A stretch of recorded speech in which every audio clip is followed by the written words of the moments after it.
It is Fox Across America with Jimmy Failla in studio here at Fox News headquarters. I almost didn't make it into the studio today. I was walking down the hall in the 11 o'clock hour. I looked up at a TV and I was almost blinded by a shiny silver tie that was being worn by a guest on the Faulkner Focus. Joining us now, the owner of Such Swag. He is our superstar representative from the 19th Congressional District of Florida. Byron Donald is in the house. Hey, man. Jimmy. Hey, that tie was fly, though, right? Like that tie. Yo, that was hot. I thought you were repping the Oakland Raiders for a minute there. No. The silver and the blue, man. The Cowboys. Don't forget the blazer. You see, there's a thing. I couldn't see what color the blazer was. I'm not even kidding. I just saw the silver and made a note in my head because I liked the tie. That was some good swag, and I bet you Harris liked it too. You guys were having a serious conversation, but when you're in studio with her, she loves to talk fashion, like loves it. So you probably scored some. All right. Probably scored some. I gotta points make sure I do that. Yeah. I gotta figure that out. I'm gonna ask her now. Well, let me ask you this because I don't know that we've ever gotten into this. But does and I've talked about this with other representatives. Whenever I have to compliment something about their look, does Erica Donalds get any credit for the swag, or is this all you? No, it's all me. Yes. You know, she looks at some things. She'll buy me a tie every now and again. But when I buy a new suit, you know, I look at it. I usually have about 3 different ones. I have her look at it. But in my mind, I already know where I'm going. You know, because it's an ingrained, energy, man. It's in my genes. It's in my soul. It's an energy. I try to tell this to people. Like swag, it's like an energy. It just has to agree with your energy, and you can rock it, right? And 100%. It's funny because I've also done TV hits where my wife Jenny Failla, who doesn't pick out my stuff either, clearly, she'll be like, "Are you wearing that jacket? Do me a favor, take off your wedding ring if you're going to wear that jacket on TV." I don't want to claim that; it's a little much. But I bring up families because one of the things I saw you talking to Harris about, and I want to get to this first, is we know Biden lied when he talked about the report on his family getting paid in China because we have receipts, do we not? Yep. We have the bank receipts. We see them. We see the wires. We see it all go out. We know who got paid what. But, Jimmy, back up. Here's the deal. Mm-hmm. Joe Biden, his son is always around. It's not like they're estranged, that they don't talk. His son was on Air Force Two when Joe Biden was vice president, flying to all these places in the world.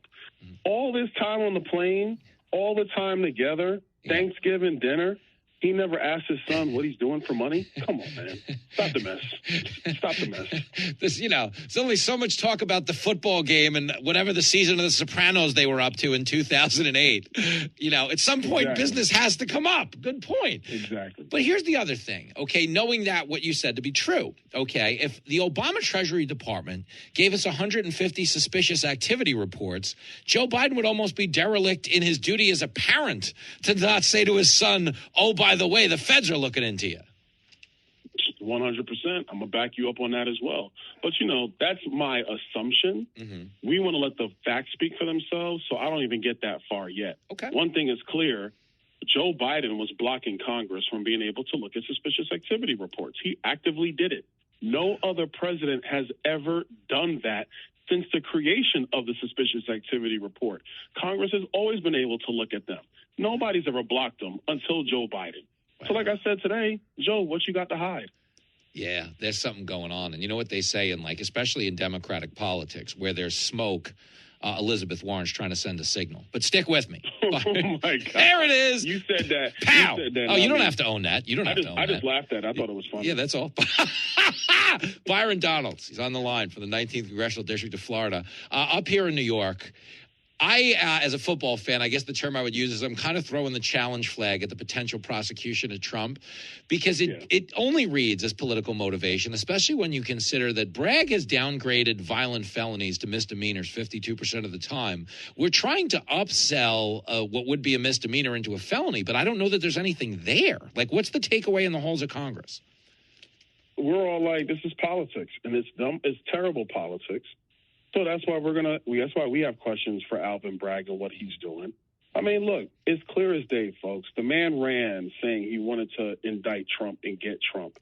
Yeah. And now he's twisting the law to do it. Look, I'm not a lawyer, okay? Mm-hmm. But I try to read and be educated on what's happening. Mm-hmm. This guy is trying to bring charges on something that the Federal Election Commission and the Department of Justice said no to. Both of them said nothing to see here. A state-level prosecutor is now trying to bring charges. Yeah. What is going on? This is all politics. It's actually really disgusting when you think about it. And so my hope is that they just can't come to a conclusion to bring an indictment, because if they did, I mean, you talk about just a political like pipe bomb. This thing would be nuts. I know. And would create some serious consequences. And the other part is, once you set a precedent like that, who's to stop it in the future? Yeah. Well, no, it's definitely true, and that's another concern. And it's like, if we're going to descend into this territory, like, I just feel like it's got to be worth it. Like, we're really talking about a parking ticket for all intents and purposes. So if you're going to inflame tensions on this level, I mean, the car at least has to be stolen that's getting the parking ticket, and that's not the case. So it's a mess. We're talking to Florida Representative Byron Donalds. The other thing I wanted to throw at you, I know I saw this on the screen when you were talking to Harris, but I was in the hallway, so I didn't get to hear the conversation. The Fed, it looks like they might want to hike the rates again. We've been bailing out banks and everything in between. Is there a day coming where the people at the Fed just focus on, like, money policy, or are we not there yet? No, we're not there yet, and that's what Congress is going to have to force the Fed to do. What you have, to take a step back on the Fed, back in the 70s, they went from a sound money mandate to a sound money and full employment mandate. In the 70s, we had high unemployment, and, the experts in Washington thought that the Federal Reserve could influence employment through monetary policy. All right, you might be able to do that, but what happens is the employment mandate works in, like, almost direct opposition to the sound money mandate. So the Fed's always trying to do this dance between sound money and full employment. We should just get rid of the employment mandate and be focused on just sound money, price stability.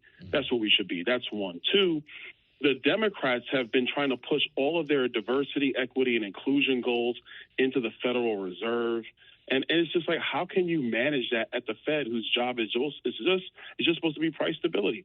So my argument, and several of my colleagues are, get rid of the employment mandate, get rid of all these other mandates, get the Fed back to just sound money and price stability. That's it. No more, no less.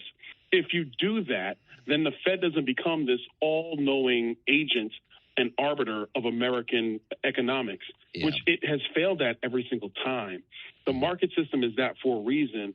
Our economy is based on people's individual purchasing decisions and decisions not to purchase certain things. That's what creates our market. Is that very basis. Let that be the driver of our economics, not a bunch of guys who get appointments, some of which don't even know what they're talking about. It's a great. I believe it was Deion Sanders, a Florida State Seminole like yourself, who once said, "If it don't make dollars, it don't make sense."